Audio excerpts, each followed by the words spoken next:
নিজের গ্রামকে ত্যাগ করে, নিজের মাতৃভূমিকে ত্যাগ করে থাকে, নিজের বিভিন্ন সুখকে তারা বিলিয়ে দিয়ে একটা বাউন্ডারির মধ্যে তারা আবদ্ধ জীবন যাপন করে, তাদের সম্বন্ধে বিশ্বনবী তিনি বলেছেন ফাওয়া ফি সাবিলিল্লাহ, তারা আল্লাহ রাস্তায় থেকে থাকে। সেই জায়গায় দাঁড়িয়ে আমরা বলতে পারি তারা জান্নাতের রাস্তায় আছে। কতক্ষণ পর্যন্ত হাত্তা ইয়ারজিয়া, যতক্ষণ পর্যন্ত তারা বাড়ি না ফিরে যাবে। কিন্তু যারা শিক্ষা দেন তিনাদের সম্বন্ধে এই কথাটা বলা হয়নি, যদিও অন্য জায়গায় বলা হয়েছে খায়রুকুম মান তাআল্লামাল কুরআন ওয়া আল্লামা, তোমাদের মধ্যে সবথেকে ভালো মানুষ সেই যে কোরআনকে নিজের মধ্যে আয়ত্ত করলো এবং কোরআনী প্রচার মানুষের মাঝে রাখলো। এটা সাধারণ মানুষের জন্য বলা হয়েছে, কিন্তু স্পেশালি আপনার ছাত্রর জন্য যেটা বলা হয়েছে সেটা আমাদের জন্য বলা হয়নি। সেই জন্য আমার জন্য জান্নাতটা গ্যারান্টি নয়। আমি আসিরউদ্দিন সালাফি বলছি আপনাদের সামনে যে আমার জন্য জান্নাতটা আপনার গ্যারান্টি নয়, কিন্তু কোনো ছাত্র যদি আপনার এখানে আল্লাহকে বোঝার জন্য, আল্লাহকে বুঝে আল্লাহর দিনকে প্রচার করার জন্য, প্রচার করার উদ্দেশ্যে যেই বাউন্ডারিতে তারা আবদ্ধ জীবন যাপন করছে তাদেরকে আমরা জান্নাতি বলতে পারি। আর আমরা যারা আছি, আমাকে নিয়ে বলছি, আপনার আমার জান্নাতের গ্যারান্টি নেই। আর তারা অনেকেই আমরা মনে করি যে আমরা একজন পাক্কা মুসল্লি, পাক্কা ইমানদার, আমরা জান্নাতি, কারণ আমরা 5 ওয়াক্ত নামাজ পড়ে থাকি। এটা আমাদের অনেকে আমরা দাবিদার, কিন্তু এই দাবিটা যুক্তিযুক্ত কতটুকু হবে তা আমি বলতে পারছি না। আল্লাহ রসুল সাল্লাল্লাহু আলাইহি সাল্লামের টেবিলে আল্লাহ রসুল যেখানে আলোচনা করতেন সেটা হচ্ছে বিশ্ব নবীর নিজে তৈরি করা মসজিদ, মসজিদে নাবাবী, যেটা ইসলামের মেন কেন্দ্রবিন্দু ছিল, যেটা ইসলামের রাইটার্স বিল্ডিং, যেখান থেকে ইসলাম প্রচার হতো। সেই জায়গায় যারা জুব্বা পরে, মাথায় বড় বড় টুপি দিয়ে, মুখে বড় বড় দাড়ি নিয়ে রসুলের পাশে বসে প্রথম সারিতে নামাজ পড়ে, তারাও জান্নাত যাবে না। তার মধ্যে একটা উল্লেখযোগ্য নাম করি, আব্দুল্লাহ বিন উবাই বিন সুলুল। আব্দুল্লাহ বিন উবাই বিন সুলুলের সম্বন্ধে স্পষ্টভাবে জেনে রাখেন, বিশ্বনবী রাসূলুল্লাহ সাল্লাল্লাহু আলাইহি ওয়াসাল্লামের ইঙ্গিত অনুযায়ী তিনি ছিলেন রাইসুল মুনাফিক, মুনাফিকদের সর্দার। রাসূল সাল্লাল্লাহু আলাইহি ওয়াসাল্লাম যা বলতেন, আল্লাহ পাক রব্বুল আলামিন যা কিছু বলেছেন সেটা আলোচনা হতো, সুন্দরভাবে আলোচনাটাকে ক্যাপচার করত, ভালোভাবে শ্রবণ করত, শ্রবণের কোনো ত্রুটি ছিল না, হৃদয়ের গাথার কোনো ত্রুটি ছিল না, মান্যতার ত্রুটি ছিল। পরোক্ষভাবে ইসলামের কিভাবে ক্ষতি হবে সেটা সাধন করত সে।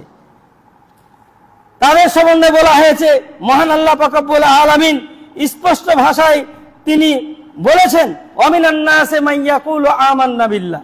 অনেক মানুষ তারা নিজেকে ইমানদার মনে করেছে, আল্লাহর প্রতি আমি ইমান নিয়ে এসেছি, কিন্তু আল্লাহ পাক রব্বুল আলামিন স্পষ্ট ভাষায় বলেছেন তারা ইমানদার নয়। কারণটা কি?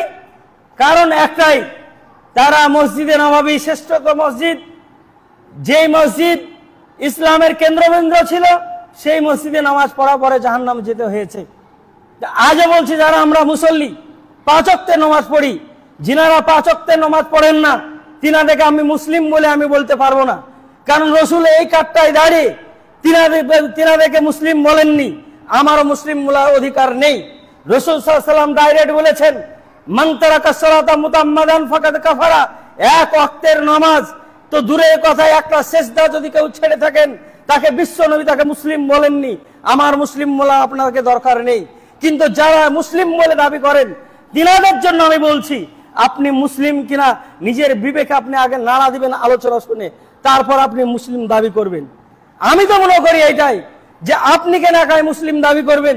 সারা বিশ্বে যত মানুষ এসেছে প্রত্যেকটা মানুষই মুসলিম হিসাবে দাবি করা উচিত, কারণ আল্লাহ পাক রব্বুল আলামিন রূহ জগতে যেই দিন আমার আপনার প্রত্যেকের আত্মাকে হযরত আদম আলাইহিস সালামের পৃষ্ঠ থেকে নিয়েছিলেন, সেই সময় বলা হয়েছিল, মানুষকে লক্ষ্য করে, আত্মাকে লক্ষ্য করে মহান আল্লাহ পাক রব্বুল আলামিন বলেছিলেন, আলাস্তু বিরাব্বিকুম, আমি কি তোমাদের প্রভু নয়? সকলেই আমরা বলেছিলাম কালু বালা, সকলেই আল্লাহকে আমরা স্বীকার করেছিলাম। তাহলে আল্লাহকে, সে আল্লাহকে আমরা দেখেছিলাম, আল্লাহকে স্বীকার করেছিলাম, আল্লাহকে স্বীকার করি পৃথিবীর বুকে এসেছি। বিশ্বনবী বলেছেন, কুল্লু মাউলিদুন ইউলাদু আলাল ফিতরা ওয়া আবুহু ইয়াহুদিয়ানি ওয়া নাসারিয়ান ওয়া মাজুসিয়ানিহি, প্রত্যেকটা নবজাত শিশু যখন জন্মগ্রহণ করে যে কোনো অনুজাতে করতে পারে, যে কোনো গর্ভে করতে পারে, যে কোনো দেশে করতে পারে। আল্লাহর জমিনে যদি সে কোনো মাতৃগর্ভে থেকে পড়ুক না কেন, আল্লাহর জমিনে যদি আসে, সে ইসলাম নিয়ে আসে, তাহলে সকলেই মুসলিম বলে দাবি করবে, কোনো অসুবিধা নেই। কিন্তু আপনি মুমিন কিনা এটা একটা ব্যাপার আছে। মুসলিম হলে জান্নাত যাবেন এটা কোনো কথা নাই, মুমিন হলেই জান্নাত যাবেন, নাহলে আপনি জান্নাত যেতে পারবেন না। অনেকেই জানা আমরা মুমিন বলে দাবি করি, 5 ওয়াক্তের নামাজ পড়ি, 5 ওয়াক্তের মুসল্লি আমরা। আপনার আমলটাকে ঠিক করার জন্য এই কারণে বলছি যে আপনার যদি ক্ষতি করে থাকেন, আপনি সব থেকে বেশি ক্ষতি করবেন। আপনার মতন শত্রু আপনার নিজের জানেন, নিজের আত্মার, পৃথিবীর কেউ না। আপনার জানেন, আপনার আত্মার বন্ধু পৃথিবীর মধ্যে আর কেউ না, আপনি ছাড়া। তাহলে বন্ধু হলে আপনিই হচ্ছেন, শত্রু হলে আপনিই শত্রু হচ্ছেন। কারণ হচ্ছে আল্লাহ রাসূল সাল্লাল্লাহু আলাইহি সাল্লামের দ্বারা যেই কোরআন আমাদের কাছ পর্যন্ত এসেছে, যেই কোরআনে স্পষ্ট ভাবে আল্লাহ পাক রব্বুল আলামিন বলেছেন লা রাইবা ফি, এই কোরআনে কোনো সন্দেহ নেই, কোরআনটা একটা পুস্তক, কোরআনটা একটি বই। সেই বইয়ে মহান আল্লাহ পাক রব্বুল আলামিন ডাইরেক্ট বলেছেন লা রাইবা ফি, এই কোরআনের মধ্যে কোনো সন্দেহ প্রকাশ নেই। আমি একজন লেখক, আমার বইয়ে এই কথাটা আমি লিখতে পারিনি, কারণ আমি মানুষ, আমার ভুল হতে পারে। কিন্তু মহান স্রষ্টা যেই গ্রন্থ দিয়েছেন, যেই বই দিয়েছেন, সেই বইয়ের মধ্যে কোনো ভুল নেই। সেখানে বলা হয়েছে মান আমিলান সালিহান ফালিনাফসিহি ওয়া মান আসাফা আলাইহা, আপনি যদি কোনো ভালো কাজ করেন তাহলে আপনার জন্যই করলেন, খারাপ কাজ করলে আপনার জন্যই করলেন। তাহলে ভালো কাজ করলে নিজের জন্যই করলেন। ভালো কাজ যদি আপনার দ্বারাই হয়ে থাকে, তাহলে আপনি আপনার নফসের আপনি বন্ধু হয়ে গেলেন। খারাপ কাজ যদি করে থাকেন, আপনাকে আর পৃথিবীর কেউ আপনাকে বাঁচাতে পারবে না। অতএব আপনার নিজের আত্মার সব থেকে বড় দুশ্মন হয়ে গেলেন। আজ দেখেন, যারা নামাজ পড়েন তাদেরকে বলছি, আল্লাহকে ডাকতে শিখুন, আল্লাহর নির্দেশকে মানুন। রাসূল সাল্লাল্লাহু আলাইহি সাল্লাম যা করেছেন তার দিকে আপনি নীতি ফলো করুন। রাসূলের বাইরে চলার চেষ্টা করেন না।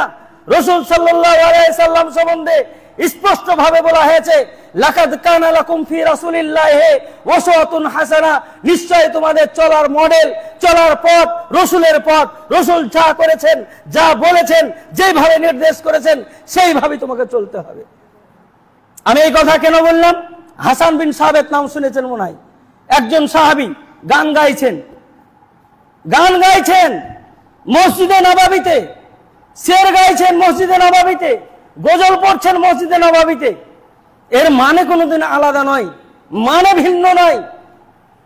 একজন সাহাবী এসে বলছে, এই হাসান বিন সাবিত, তুমি জানো না এটা মসজিদ, মসজিদের পবিত্রতা রক্ষা করো তুমি। এই তুমি কি মনে করেছো তোমার থেকে যিনি মানে উত্তম ব্যক্তি, খায়রুন নাস, নবীদের নবী, যিনাকে পৃথিবীর মধ্যে শ্রেষ্ঠ ব্যক্তিত্ব করে সৃষ্টি করা হয়েছে, তিনার সম্মুখে আমি মসজিদে গান গেয়ে থাকি। সেই গানটা হচ্ছে আপনার ইসলামিক গান, ইসলাম প্রচারের গান। তাহলে ইসলাম প্রচার করতে যে মসজিদ ব্যবহার হবে। অনেকে আমরা কি করে, কি মুসল্লি আমি দেখেছি, আমি বিভিন্ন জায়গায় চলাফেরা করি, 5 ওয়াক্ত আমরা নামাজ পড়ি। ইসলাম চর্চার যদি কোনো ব্যবস্থা হয়, তাহলে আপনার তাদের বিরুদ্ধে নামাজ পড়ে আপনি বসে যান, তা আপনি সবথেকে বড় দুশ্মন হলেন আপনার নফসের।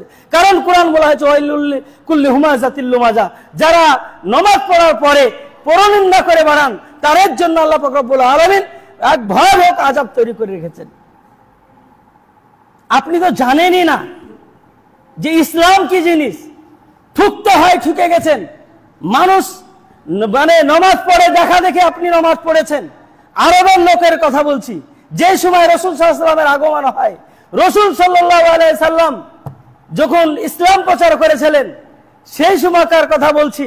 মানুষের দাবি ছিল অজাত্ত আবায়ানা কাযালিকা ইয়াফালুন, আমাদের বাপ দাদা যা করে তাই আমি করেছি। তো আপনার বাপ দাদা, আপনি মুসলিম হিসাবে নামাজ পড়েছে, দেখা দেখি আপনি নামাজ পড়ছেন, ইসলামের কিছু আপনি বুঝেন না। আর একটি কথা বলতো করা, ফালতু মা ফালান্না, সেটা কোরআনে পাবেন না, হাদিসে আপনি পাবেন না। ওদের ভাষা ছিল এটা, ফালতু মা ফালান্নাস, মানুষ যা করছে তাই আমরা করছি, এটা একটা তাদের ভাষা ছিল। কিন্তু আপনি আল্লাহকে জেনে, আল্লাহকে বুঝে, আল্লাহকে ভয় করে আপনি ইবাদতটা করুন। ইবাদত করতে এসে তীর বের করার জায়গা ছিল ইবাদতের জায়গা, সেজদা করার জায়গা। একটা তীর আপনার মানুষের প্রবেশ করেছে, যুদ্ধের ক্ষেত্রে বেঁধে গেছে, তীরটা কোথায় বের করা যায়? তীরে হাত দেওয়ার যন্ত্রণায় থাকা যায় না, তীরটা বের করবে কোথায়? বের করে আপনার নমাজের কাছে এসে, নমাজে দাঁড়িয়ে গেছে, টেনে বের করলো, ব্যথা বেদনা বুঝতে পারে না তীরটা কখন বের হয়েছে। আর আপনি এখানে ইবাদত করতে এসে কে একটু জোরে আপনার বাইশ হচ্ছে সেটা আপনার দিকে লক্ষ্য হয়, কে আপনার মশা তাড়াচ্ছে লক্ষ্য হয়, কে কথা বলছে এটা লক্ষ্য হয়। নিজে ইমানদার দাবি করে রাখি। ইমানের সর্বোচ্চ তৈরি করার স্তরগুলা ভালোভাবে জেনে রাখেন। নম্বর 1, আপনি আল্লাহকে যথাযথভাবে মেনে নেন। আল্লাহকে যথাযথভাবে মেনে নেন।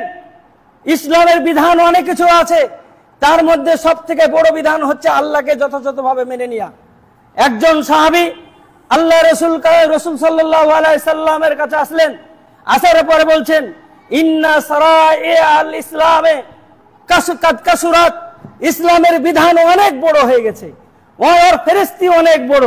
আল্লাহ রসুল, এটা আমাদের দ্বারা মানা সম্ভব হচ্ছে না, অনেক ত্রুটি হয়ে যাচ্ছে। আল্লাহ রসুল সাল্লাল্লাহু আলাইহি সাল্লাম বললেন, ঠিক আছে, তাহলে এক কাজ করো, লা ইয়াজালু লিসানুকা রুতাবাম মিন যিকরিল্লাহ। সব থেকে ভালো আল্লাহকে খুশি করার একটা উপায়, আল্লাহকে মেনে নেওয়ার একটা উপায়, যে আল্লাহ সর্বশক্তিমান, সেই শক্তিমান আল্লাহকে মেনে নেওয়ার একটাই উপায়। সর্বশক্তিমান এই কারণেই বললাম, আল্লাহ একাধিক জায়গায় তিনার সম্বন্ধে তিনি বলেছেন, ইন্নাল্লাহ আলা কুল্লি শাইইন কাদির, প্রত্যেকটা জিনিসের সম্বন্ধে আল্লাহ ক্ষমতাশীল, আল্লাহ যা ইচ্ছা তাই করতে পারেন। আল্লাহ একজনকে ফকিরকে বাদশা করে দিতে পারেন, বাদশাকে ফকির করতে পারেন, আপনার অনুরূপ ভাবে কোনটাকে ধ্বংস করে দিতে পারেন, কোনটাকে আবার নিয়ে চলে আসতে পারেন। উত্থান পথানের মালিক সম্পূর্ণ আল্লাহ। ইজা আরাদাল্লাহু শাই আয়াকুল লাহু কুন ফায়াকুন, আল্লাহ পাক রব্বুল আলামিন যেই জিনিস সম্বন্ধে ইচ্ছা করেন শুধু বলে দেন কুন, এটা হয়ে যাও, তো ফায়াকুন হয়ে যায়। সেই আল্লাহকে আপনার কাছে নিয়ে, আপনার আয়ত্তের মধ্যে নিয়ে, আপনার বন্ধু করে নিয়ে একটাই উপায়। রাসূল সাল্লাল্লাহু আলাইহি সাল্লাম বললেন, লা ইয়াজালু লিসানুকা, তোমার জবানটাকে রুতাবান ভিজা রেখো, তোমার জবানটাকে ভিজা রেখো। কিভাবে ভিজা রেখো? মিন যিকরিল্লাহ, আল্লাহর জিকির, আল্লাহকে স্মরণ করো। অন্য জায়গায় অন্য হাদিসে বলা হয়েছে, আল্লাহ সুবহানাহু ওয়া তাআলা আর নবী জানাবে রাসূলুল্লাহ সাল্লাল্লাহু আলাইহি সাল্লাম তিনি বলেছেন, আফজালুল জিকির কালামাতুল লা ইলাহা ইল্লাল্লাহ, সব থেকে ভালো জিকির, সব থেকে আল্লাহকে ভালো স্মরণ করা, আল্লাহর কাছে হওয়া, আল্লাহকে খুশি করা, আল্লাহ পাক রব্বুল আলামিনের মনটাকে জয় করা, সেটা হচ্ছে লা ইলাহা ইল্লাল্লাহ পড়া। সেটা আমরা কতবার পড়ে থাকি, লোকের কথা নিয়ে ব্যস্ত হয়ে থাকি। একবার কোরআন পড়তে যে চতুর্দিকে আমাদের লক্ষ্য থেকে থাকে, কিন্তু আল্লাহ পাক রব্বুল আলামিনের নির্দেশের দিকে আমাদের লক্ষ্য থাকে না। আর একটা কথা বলি, বুখারী শরীফের একটা হাদিস এবং মুসলিম শরীফের হাদিস, পরস্পর দুটো হাদিস আপনাদেরকে বলি। সময় খুবই স্বল্প হলে 40-এ এখানে লেখা আছে, 40ই চেষ্টা করব ছেড়ে দিয়া, আমা তৌফিক ইল্লা বিল্লাহ। আমি এই কয়েক মিনিটের মধ্যে কুরআন এবং হাদিস থেকে একটা কথা বলবো, একটা বাইরে কথা বলবো না ইনশাআল্লাহ। বুখারী শরীফের হাদিসের মধ্যে আছে, আল্লাহ সুবহানাহু ওয়া তাআলা তিনি বলেছেন, আল্লাহ সুবহানাহু ওয়া তাআলার নবী জনাবে রাসূলুল্লাহ সাল্লাল্লাহু আলাইহি ওয়াসাল্লাম বলেছেন, মান ক্বালা লা ইলাহা ইল্লাল্লাহ দাখালাল জান্নাহ, কোন ব্যক্তি যদি লা ইলাহা ইল্লাল্লাহ পড়ে তো জান্নাত পাবে। আপনি বলেন তো, ফকিরের থেকে বেশি লা ইলাহা ইল্লাল্লাহ কেউ বলে থাকে? সব ফকির তাহলে জান্নাতে যাবে? ফতোয়াটা আপনাদের কাছে নিব, আলেমদের কাছে নেওয়ার দরকার নেই। ওখানে রসুল বলছেন, এটা রসুল বলছেন, যেই রসুলের সম্বন্ধে মহান আল্লাহ পাক রব্বুল আলামিন বলেছেন, খুযু মা আতাকুমুর রাসূল, যেটা রসুল দিবেন সেটা তোমার নিয়ে নাও, ওমা নাহাকুম আনহু ফান্তাহু, রসুল যদি মানা করে থাকেন, নিষেধ করে থাকেন, সেটাকে বর্জন করো। তো রসুল বলছেন যে মান ক্বালা লা ইলাহা ইল্লাল্লাহ দাখালাল জান্নাহ, যে লা ইলাহা ইল্লাল্লাহ পড়বে জান্নাতে যাবে, বুখারী শরীফের হাদিস বললাম। আরেকটা বলছে হাদিস, মুসলিম শরীফের হাদিস বলছে, মান মাতা ওয়া ইয়ালামু লা ইলাহা ইল্লাল্লাহ দাখালাল জান্নাহ। কেউ যদি মারা যায় সেই সময় লা ইলাহা ইল্লাল্লাহটা জানে, সে জান্নাতে চলে যাবে। তো বলেন এখানে কে লা ইলাহা ইল্লাল্লাহ জানেন না? আমরা সকলেই জানি। তাহলে সকলে কি আমরা জান্নাত চলে যাব? কিন্তু হাদিসের ব্যাখ্যাটা অন্য হাদিস থেকে আমাকে দেখার দরকার আছে। হযরতে উমর ফারুক রাদিয়াল্লাহু তাআলা আনহু, তিনি হযরতে আবু হুরায়রা রাদিয়াল্লাহু তাআলা আনহুকে একবার একটা চড় মেরেছিলেন। এক চড়ে সে পড়ে গেছিল মাটিতে। কারণটা কি ছিল? আল্লাহ রাসূল সাল্লাল্লাহু আলাইহি ওয়াসাল্লামের জুতা নিয়ে হাতে নিয়ে চলে আসছেন। আস্তে আস্তে বলছেন, আমি কসম আল্লাহকে বলছি, আল্লাহ রসুলের কাছ থেকে আমার আসছি, আল্লাহ রসুলের সাথে দেখা হয়েছে, এই দেখো আল্লাহ রসুলের জুতা, এই আল্লাহ রসুলের জুতা, এই আল্লাহ রসুলের জুতাটা সাক্ষী যে আল্লাহ রসুল আমাকে বলেছেন মান কালা লা ইলাহা ইল্লাল্লাহ দাখালাল জান্নাহ। কেউ যদি লা ইলাহা ইল্লাল্লাহ পড়ে জান্নাত চলে যাবে। আল্লাহ রসুলের কাছে ধরে নিয়ে গেলেন। আল্লাহ রসুলের কাছে ধরে নিয়ে যে হযরত উমর সিদ্দিক রাদিয়াল্লাহু তাআলা আনহু তিনি বলছেন, জিনাকে রাসূল সাল্লাল্লাহু আলাইহি ওয়াসাল্লাম বলেছিলেন আমার পরে যদি নবী কেউ হতো হযরত উমর হতো। সেই উমর রসুলের কাছে যে বলছেন, আল্লাহ রসুল এই কথা যদি বলেন তারা ভরসা করে নিবে লা ইলাহা ইল্লাল্লাহর প্রতি, আর তারা কোনো আমল করবে না, এদেরকে আমল করতে দিন। আল্লাহ রসুল আবার ফিরে বললেন, মান কালা লা ইলাহা ইল্লাল্লাহ ইখলাসান ফিল কলব। কেউ যদি লা ইলাহা ইল্লাল্লাহ বলে অন্তরে বিশ্বাস রেখে, অন্তরে বিশ্বাস রেখে, তারপরে বলছেন দাখালাল জান্নাহ। অন্য হাদিসে বলছেন মান কালা লা ইলাহা ইল্লাল্লাহ, কেউ যদি লা ইলাহা ইল্লাল্লাহ বলে, আল্লাহকে বলে আল্লাহ তুমি ছাড়া আর কোনো মাবুদ নেই। লা ইলাহা ইল্লাল্লাহ মানে আমরা জানি না, লা ইলাহা ইল্লাল্লাহ পড়ে যাচ্ছে, এটা হবে না। ওখানে বলা আছে ইখলাস মিল কলব, আপনি অন্তরে বিশ্বাস করে আল্লাহকে আল্লাহ বলে জানছেন, আল্লাহকে আল্লাহ বলে মানছেন। আল্লাহ তুমি ছাড়া আমার কোনো সৃষ্টিকর্তা নেই, তুমি ছাড়া রিজিক দাতা নেই। ইন্নাল্লাহ ইয়ারযুকু মান ইয়াশা বিগাইরি হিসাব, আল্লাহ একমাত্র রিজিকের মালিক তুমি, তুমি যতটা ইচ্ছা ততটা রিজিক দিতে পারো। ওয়াতু ইজ্জু মান তাসা ওয়াতু জিল্লু মান তাসা, এটা আমার বিশ্বাস আছে। আমাকে ইজ্জতের জায়গায় রাখতে পারো, বেইজ্জতের জায়গায় রাখতে পারো, তাই তোমাকে লা ইলাহা ইল্লাল্লাহ বলে মেনে নিয়েছি। রাসূল সাল্লাল্লাহু আলাইহি ওয়াসাল্লাম তাই বলেছেন। লা ইলাহা ইল্লাল্লাহ বলার পরে রাসূল সাল্লাল্লাহু আলাইহি ওয়াসাল্লাম বলেন লা ইয়াশরিকু বিল্লাহ, আল্লাহর সঙ্গে কাউকে শিরিক করলো না। ওয়া ইন জানা ওয়া ইন সারাকা, যদি সে জিনা করে থাকে, যদি সে চুরি করে থাকে, যদি সে ডাকাতি করে থাকে, যদি হচ্ছে সিনারি করে থাকে, তাও বিশ্বনবী বললেন দাখালাল জান্নাহ। কিন্তু আপনি শিরিক করতে পারবেন না। শিরিকটা হয়তো বলছেন যে মূর্তি পূজার কাছে যেই মূর্তি পূজার সম্বন্ধে আমরা জানি যে ওপরে চিকন চকন তলে তো পোয়াল গুঞ্জা, সেই হয় হিন্দুদের দুর্গা পূজা। এই দুর্গা পূজা হবে, ওই দুর্গা পূজার কাছে যে মাথা নত করার নাম শিরিক, এইটা কথাটা শুধু সত্য নয়, ওটা অবশ্যই শিরিক, ওটা শিরিকে আকবার, এটা সঠিক আছে। তার সঙ্গে সঙ্গে আপনি যে শিরিক করছেন, এখানে যারা এসেছেন বকে নিজের পক্ষে হা দেন, হা দিয়ে বলেন ফজরের সালাত কজন এসেছেন। এখন শুক্রবারের দিন, জুমার দিন যদি আপনি সালাত না আদায় করতে আসেন, সমাজের লোক আপনাকে খারাপ বলবে, সমাজের মানুষকে দেখে আপনি ভয়ে এসেছেন, সমাজের নীতির ভয়ে এসেছেন আপনি। কিন্তু বলছেন মান সাল্লা ইউরাই ফাকাদ আশরাকা, কেউ মানুষ দেখে নামাজ পড়লে আপনি শিরিক করলেন, এটা বিশ্বনবী বলেছেন। বলেন লা ইলাহা ইল্লাল্লাহ পড়ে আপনি জান্নাত যাবেন কি? বলেন আপনি লা ইলাহা ইল্লাল্লাহ পড়ে জান্নাত যাবেন কি? রাসূল বললেন লা ইলাহা ইল্লাল্লাহ পড়লে জান্নাত যাবেন। তারপরে রাসূল বলছেন যে মান সাল্লা, যে ব্যক্তি নামাজ পড়লো ইউরাই, মানুষ দেখে, ফাকাদ আশরাকা, সে শিরিক করলো।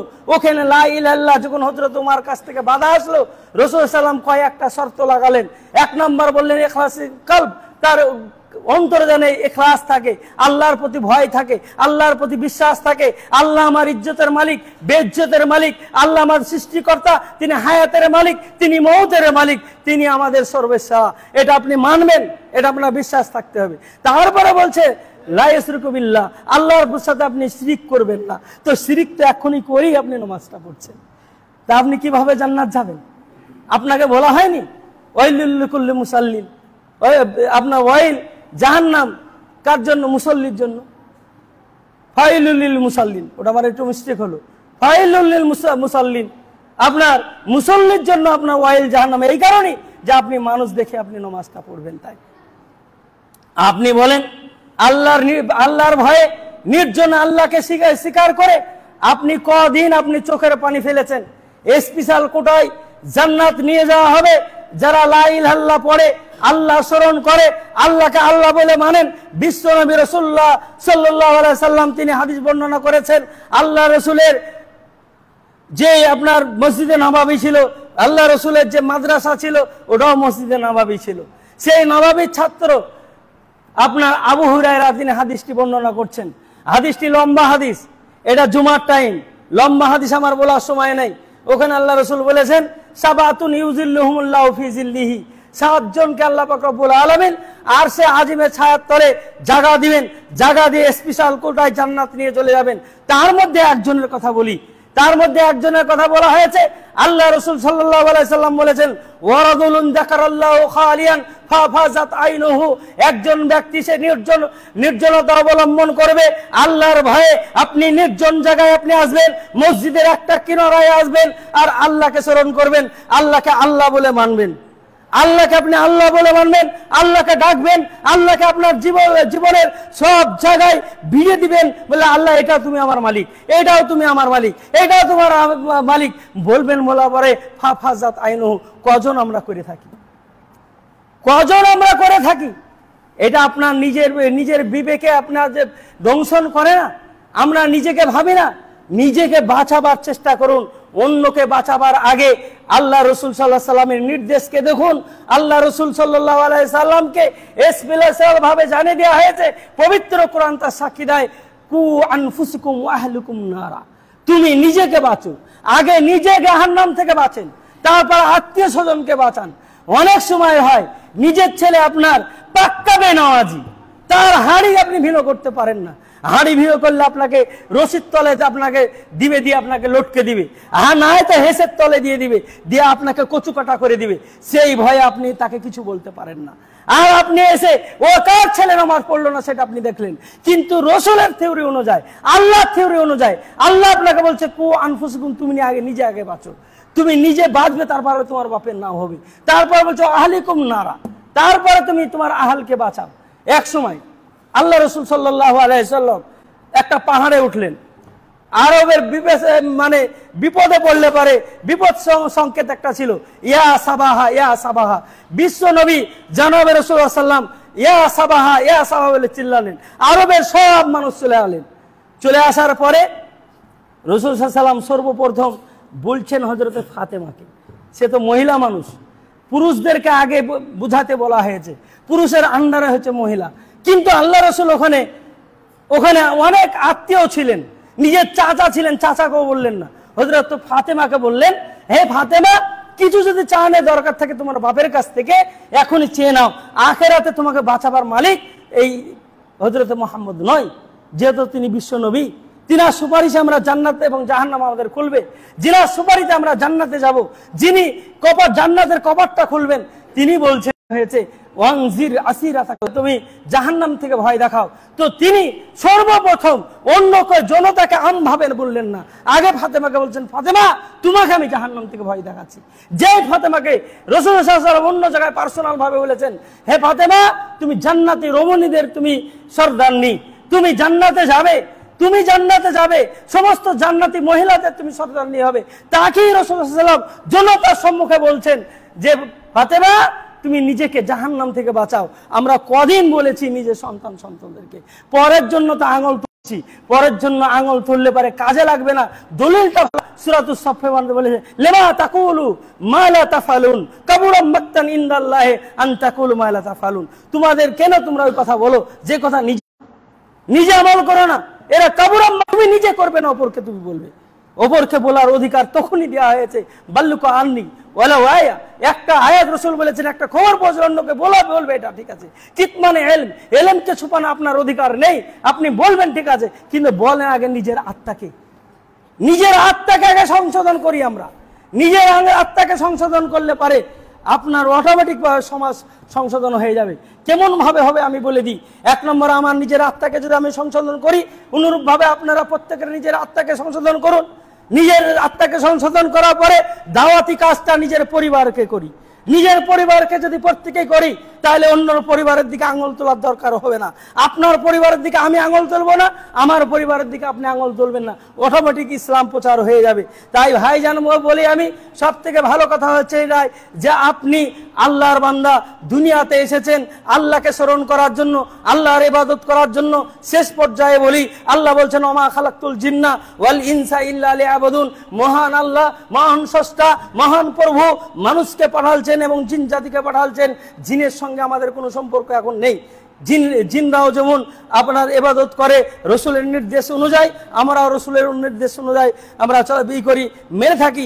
জিনদের সঙ্গে আমাদের চলাফেরা নেই, আমরা মানুষের সঙ্গে চলাফেরা করি। অতএব আমরা নিজেকে সংশোধন করে নিই রসুলের পথ দেখে। রসুল সাল্লাল্লাহু আলাইহি সাল্লাম স্পষ্টভাবে যেইভাবে দাওয়াত দিয়েছেন, দাওয়াতি বিভাগে আমরা কাজ করি। আমরা দাওয়াতটা শুরু করব নিজেকে দিয়ে, দাওয়াতটা শুরু করব আমরা নিজেকে দিয়ে, তারপর পরের কাছে যাব। পরের কাছে যাওয়া অনুমতি আছে, নিজকে বাদ দিয়ে নয়। তাহলে নিজকে আপনি বাঁচাবেন, এটাই সব থেকে আকল মানের কথা। সব থেকে বড় কথা হচ্ছে দুনিয়াতে চিরস্থায়ী আপনি বাস করবেন না, আমিও বাস করব না। বিশ্বনবী আপনাকে সতর্ক করে দিয়ে বলেছেন কুন ফিদ দুনিয়া কান্নাকা গরিব আর আবিরিস সাবিল। তুমি দুনিয়াতে বাস করো একজন পথিকের নয়, একজন দরিদ্রও নয়, একজন নতুন ব্যক্তির নাম নেয়। আলেমদের মতানৈক্য অনুযায়ী মানে গেল, আমি সবটাই বলে দিলাম। কিন্তু একটা সব থেকে ভালো মানে হচ্ছে এটাই, রসুল বলছেন কুন ফিদ দুনিয়া, দুনিয়াতে বসবাস করো কান্নাকা গরিব, তুমি নতুন ব্যক্তি, কোনো জায়গা থেকে এসেছো।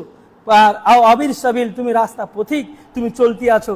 কখন চলতে চলতে নিজের তোমার গন্তব্যস্থানে তুমি চলে যেতেই হবে। এই কারণে ইদরুকুল মউত ওয়ালাউ কুনতুম ফি বুরুজিম মুশাইয়াদা। মউত আপনার এমন একটা জায়গায় পৌঁছে যাবে, আপনার থাকার ইচ্ছা থাকলেও আপনাকে থাকতে দিবে না। জীবনকে আবদ্ধ করলেও আবদ্ধ জীবনকে কেড়ে নিয়ে চলে যাবে। আর সেই দিন আল্লাহকে আল্লাহ বলতে আপনার আর ভুল হবে না। সেই দিন ঠিকই মানবেন, সেই দিন মানাতে কোনো কাজ হবে না। সেই দিন আল্লাহ হবেন কাহার। এখন আল্লাহ রহমানুর রহিম আছেন, যেখানে 5 ওয়াক্তের নামাজে বলি আলহামদুলিল্লাহ রাব্বিল আলামিন আর রহমানির রহিম, আল্লাহ তুমি পরম দয়ালু দাতা, এটা আমরা বলি।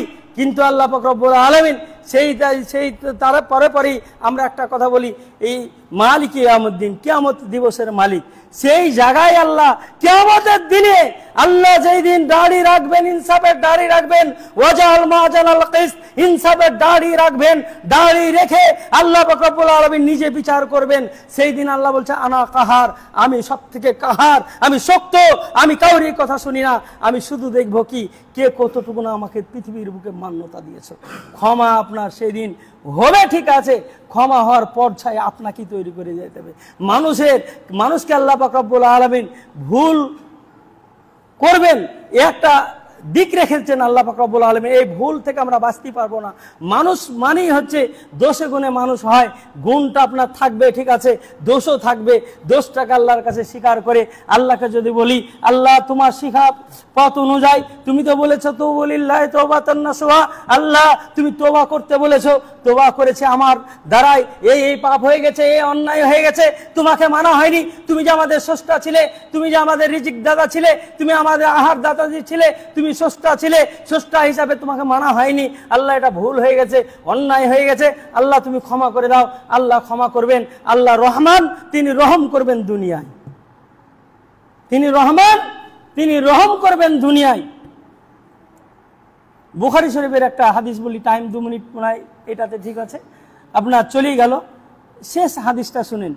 একজন খুব ইবাদত করবে, ইবাদত করতে করতে করতে আপনার দেখা গেল শেষ পর্যায়ে এমন ইবাদত করলো সে জাহান্নামে চলে গেল। এমন একজন কি করবে, এমন একজন আছে আপনার ইবাদত করবে, করতে করতে করতে শেষ পর্যায়ে ভালো ইবাদত করলো, জান্নাতে চলে গেল। এমন একটা পর্যায়ে আসবে যে আপনার ইবাদত করে না, ইবাদত করে না, ইবাদত করে না, এমন একটা পর্যায়ে আসলো যে আপনার ইবাদত এমন করা করছে যে আল্লাহ পাক রব্বুল আলামিনকে ভয় করে করছে, সে জান্নাতে চলে যাবে।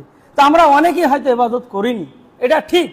অনেক আমরা ইবাদত করিনি, আমার জীবন কেটে গেছে, 40 বছর 50 বছর কেটে গেছে, এটা ঠিক। কিন্তু আল্লাহকে যদি বলি যে আল্লাহ আমার ভুল হয়ে গেছে, অন্যায় হয়ে গেছে, আল্লাহ তুমি ক্ষমা করো, আল্লাহ নিশ্চয়ই ক্ষমা করবেন। আল্লাহর কাছে এই ক্ষমার আশা রেখে প্রত্যেকে আমরা আল্লাহর কাছে দোয়া করবো, হে আল্লাহ পাক রব্বুল আলামিন, আমরা মানুষ মানুষ মাত্রা ভুল হবে, আজাজিল শয়তান আমাদের পেছনে লেগে থাকে, সেই কারণে শয়তানের কুমন্ত্রণায় পড়ে অনেক অন্যায় হয়ে থাকে। আল্লাহ সেই অন্যায়কে তুমি ক্ষমা করে দিয়ে সঠিকভাবে আমরা যেন ইবাদত করতে পারি সেই তৌফিক দান করে বললেন আল্লাহুম্মা আমিন। হে আল্লাহ পাক রব্বুল আলামিন, সারা বিশ্বে তথা আমাদের ভারতবর্ষে এমনকি আমাদের পশ্চিমবাংলায় যেভাবে আমাদের জাতির প্রতি নির্যাতন হচ্ছে, সেই নির্যাতন আমাদের রক্ষা করা ক্ষমতা নেই, মালিক তো তুমি। আল্লাহ তুমি আমাদেরকে নিরাপত্তা দান করে বললেন আল্লাহুম্মা আমিন। আল্লাহ পাক রব্বুল আলামিন, যেই দিন আমরা দুনিয়া থেকে বিদায় হব কালেমা তাইয়্যিবার প্রতি বিশ্বাস রেখে, কালেমা লা ইলাহা ইল্লাল্লাহর প্রতি বিশ্বাস রেখে, কালেমা শাহাদাতের প্রতি বিশ্বাস রেখে শিরক না করে শিরক মুক্ত জীবন গড়ে যেন আমরা দুনিয়া ত্যাগ করতে পারি সেই তৌফিক দান করে বললেন আল্লাহুম্মা আমিন। ওমা আলাইনা ইল্লাল বালাগ। আল্লাহুম্মা সাল্লি আলা মুহাম্মদ কামা সাল্লাইতা আলা ইব্রাহিম ওয়া আলা আলি ইব্রাহিম ইন্নাকা হামিদুম মাজিদ। রব্বানা তাকাব্বাল মিন্না ইন্নাকা আনতাস সামিউল আলিম ওয়া তুব